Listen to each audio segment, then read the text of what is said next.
Ela é empresária e treinadora de equipes de alta performance, desenvolvedora do método Fórmula de Vendas e líder de resultados. Autora do livro Insights sobre Atendimento, Marketing e Vendas e diretora executiva aqui do evento Arrasta Pra Cima e da Associação Arrasta Pra Cima. Eu quero que vocês recebam com muita palma, porque ela merece, ela lutou, ela sangrou, ela fez de tudo para isso aqui acontecer. Noara Pose! Oba! Obrigada! Obrigada! E aí, pessoal, tudo bem? Quero dizer uma coisa. Foi tão facinho organizar o Arrasta. Quero saber quem tá comigo ano que vem, levanta a mão. Quero saber. Cadê? Agora sim, gostei. Obrigada. E agora, quero fazer uma provocação, tá? É facinho contratar gente para nossa empresa, não é? É facinho contratar vendedor, não é? E agência de marketing? Não é muito fácil? É muito tranquilo, lá em Nárnia, né? Porque aqui a gente sabe que não é bem assim que funciona. Quando a gente fala sobre gestão de pessoas, eu tenho acreditado muito que, na verdade, o que a gente faz é gestão de sentimentos. E a gente vai falar um pouco sobre isso, tá? Vamos imaginar que a gente tem o nosso produto e a gente quer fazer uma venda do nosso produto. Legal? O que a gente faz? Post lindo. A gente cria fluxo de contato. A gente envia mensagem para a pessoa, para ela se apaixonar pelo nosso produto, por aquilo que a gente vende. E a gente cria toda uma narrativa linda, incrível, para vender o nosso produto, para vender a mentoria, para vender o produto físico, para vender tudo aquilo que a gente faz. E agora, para pensar comigo. Uma empresa que é rica de verdade, hashtag sugestão de livro, a empresa de corpo, mente e alma, Roberto Adame Tranjan. Comecem aí. A ideia de uma empresa realmente rica é uma empresa que tem 3 pilares que se comunicam e tentam estar em equilíbrio. Um dos pilares é o pilar financeiro. Em geral, é o pilar que a gente está mais habituado. A gente sabe, tem que colocar meta, tem que vender, a empresa tem que ser lucrativa, a gente tem que conseguir dinheiro, a gente coloca, cria a empresa.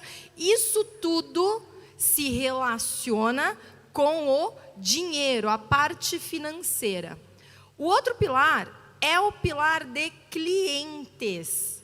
É o pilar no qual a gente precisa ter clientes que são apaixonados por aquilo que a gente faz. Ela diz que não basta ter clientes, eu preciso ter fãs. Porque os fãs são aquelas pessoas que estão ao seu lado, mesmo quando você não está em sua melhor performance. E o terceiro pilar, que é o que eu quero falar hoje, conversar com vocês, é o pilar da equipe. É o pilar das pessoas que levam a sua marca ou que fazem a entrega daquilo que você vende. E muitas vezes não é tão fácil assim. Muitas vezes a gente se pega pensando, mas vocês já ouviram falar de apagão no mercado de contratação? Porque a geração Y, porque a geração X, realmente, existe uma mudança da forma de trabalho e a gente precisa se adaptar. A pandemia veio como uma brisa que se tornou um tornado e fez com que a gente se adaptasse ao trabalho híbrido, ao trabalho digital, de uma forma muito mais agressiva. E eu vou usar bem esse termo de agressivo, porque se relaciona de fato com é a minha única possibilidade. É a minha única forma de alcançar aquilo que eu busco através das metas. E a gente foi se adaptando no meio disso. Eu penso no meu pai, onde ele trabalhou na empresa, na mesma empresa, na mesmíssima empresa, durante quase 50 anos. Hoje, é muito difícil encontrar pessoas que tenham essa carreira, que desenvolvam ou que estejam ali com as empresas. O que faz com que a rotatividade se torne muito grande. E aí, por um lado, nós temos várias pessoas que hoje estão habituadas a não trabalhar para um único negócio, estão habituadas a não trabalhar muito tempo em algo e já vem com uma certa veia empreendedora, não é? E aí, conectando com o que eu disse a respeito das vendas que a gente faz, a voz está falhando, gente, me perdoem. Quando a gente consegue conectar para vender, eu crio um fluxo de contato gigante, mas quando eu vou contratar, muitas vezes a gente vira para a pessoa e fala assim, me indica aí um vendedor. Se eu mostrar meu WhatsApp, gente, vocês não estão entendendo o que tem disso. Nora, me indica aí uma agência. Você tem um recepcionista para me indicar? O que eu respondo? É claro que eu tenho. O que você busca? Aí sabe qual é a resposta mais comum que eu tenho? E vê um que é legal aí. Vê um que é bacana aí. Calma, então vamos entender direito. Você quer uma pessoa para a sua empresa que gere lucro, que seja a responsável, que vai vestir a camisa da sua empresa, e você não se prepara para isso, é aí que a gente começa a entender que a adaptação, ela não vem simplesmente do mundo on ou offline. Essa adaptação, seja na contratação de qualquer pessoa que vá trabalhar conosco, ela precisa ser pensada como uma grande jornada. Vocês já viram um anúncio de vaga da Heineken? Vocês já viram? A parada começa assim: venha fazer parte do nosso time de estrelas. E aí mostra a foto de alguém super feliz trabalhando na Heineken. Você sabia que aqui na Heineken a gente é muito bom e é a empresa que mais cresce? E se você acha que você topa qualquer desafio, vem falar comigo. Por quê? A gente começa a entender que a marca, o branding, os sentimentos que as pessoas têm, quando elas pensam na nossa marca, ele extrapola as vendas que a gente faz. Para que eu consiga fazer com que pessoas se apaixonem por aquilo que eu faço, tenham vontade de vender aquilo que eu vendo ou de entregar, para que uma agência olhe para mim e entregue muito mais do que alguns posts ali no meio do caminho, a gente precisa pensar na jornada. E existe um termo que se chama Employer Branding, que é qual que é a marca que está na cabeça das pessoas que podem se tornar colaboradores da minha marca. E isso tudo precisa ser pensado. Vamos pensar em outro exemplo. Começamos com o exemplo da postagem. Maravilha. Qual o nosso segundo passo quando a gente vai trazer alguém para trabalhar com a gente? Para mim são aquelas 3 letras que todo mundo conhece, mas que faz toda a diferença. Conhecimento, o que essa pessoa sabe. Depois, habilidade. E depois, atitude. Como eu vejo a atitude de alguém, seja na minha equipe, seja alguém que eu vá contratar. É muito simples. Comecem a observar quem pega o papel que está no chão. Parece bobagem, mas vocês vão descobrir que não. Comecem a observar aquelas pessoas que perguntam. Comecem a fazer pequenas sugestões. Por exemplo, eu sugeri um livro para vocês. Na semana eu vou descobrir quem ficou interessado ou não em saber sobre o livro.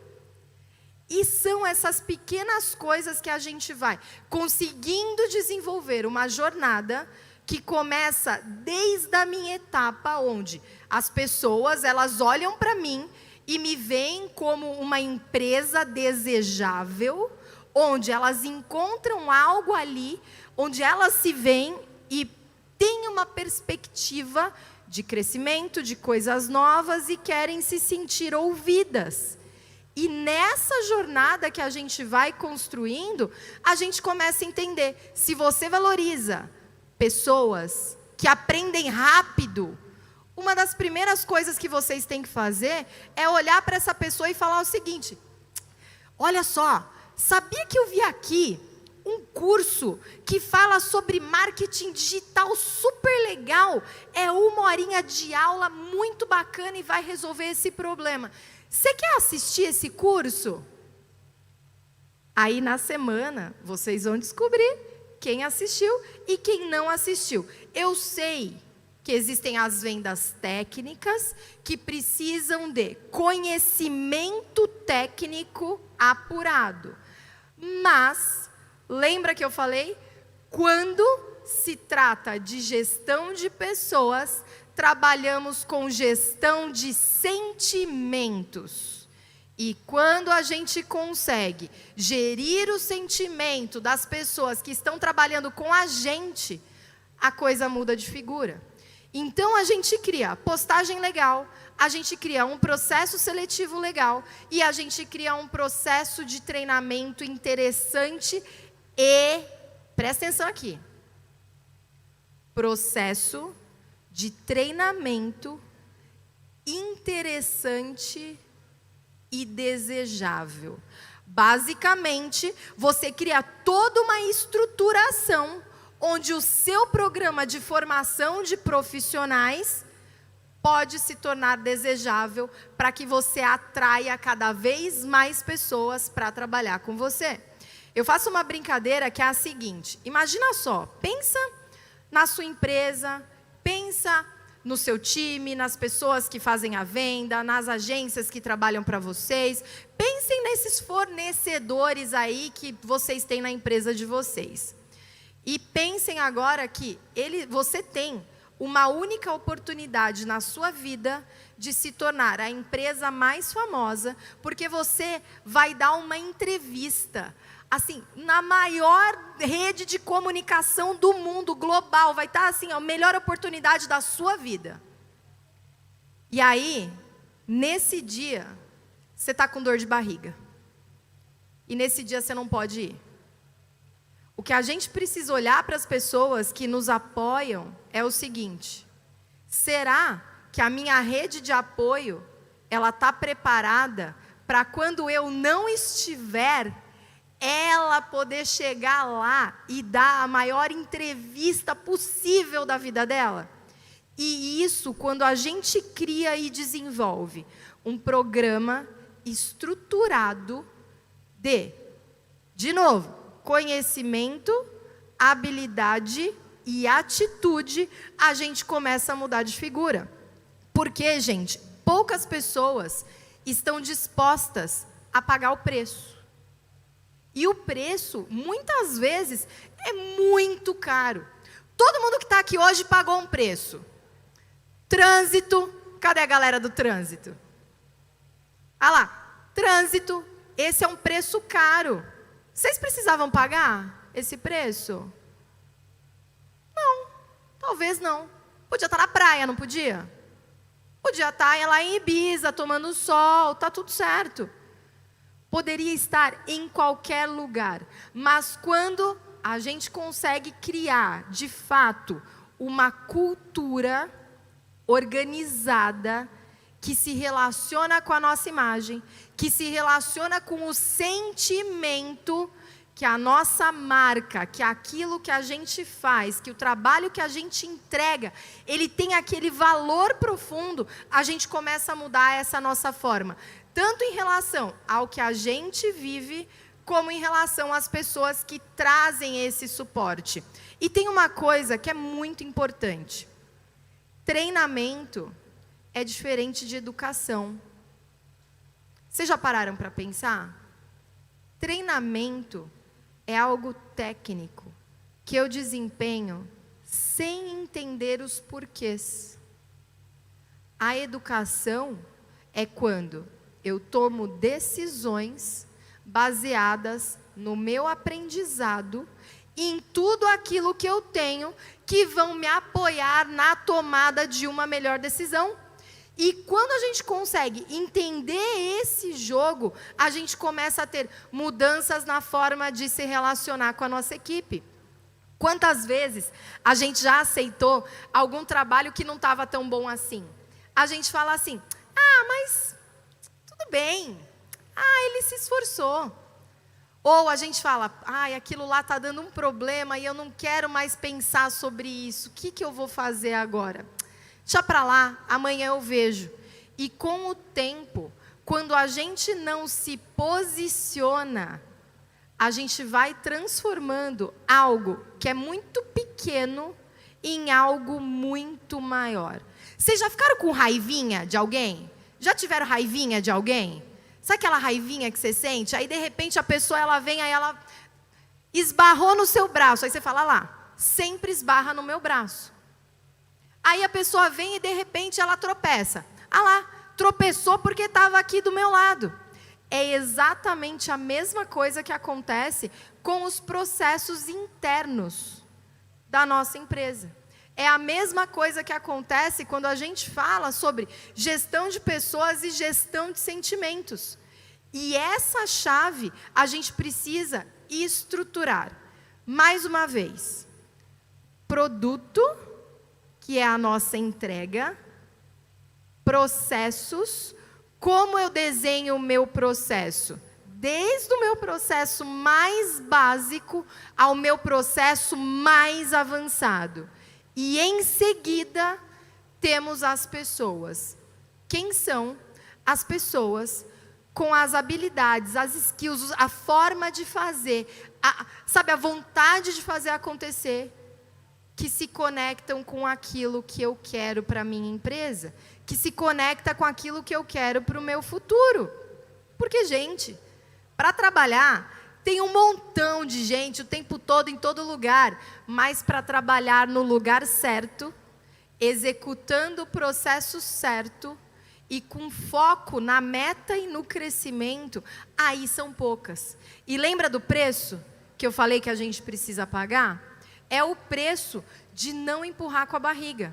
É o preço de olhar para as coisas e dizer o seguinte: caramba, eu vou ter que mexer aqui. Se eu não contrato direito, se eu não faço um processo atrativo que as pessoas queiram, começa a ficar difícil. Gente, por que o Google, de repente, todo mundo falava, nossa, porque agora o Google, ele tem pebolim, ele tem ping-pong, ele tem não sei o quê, ele tem não sei o que lá, e de repente, 1 milhão de empresas começaram a fazer o quê?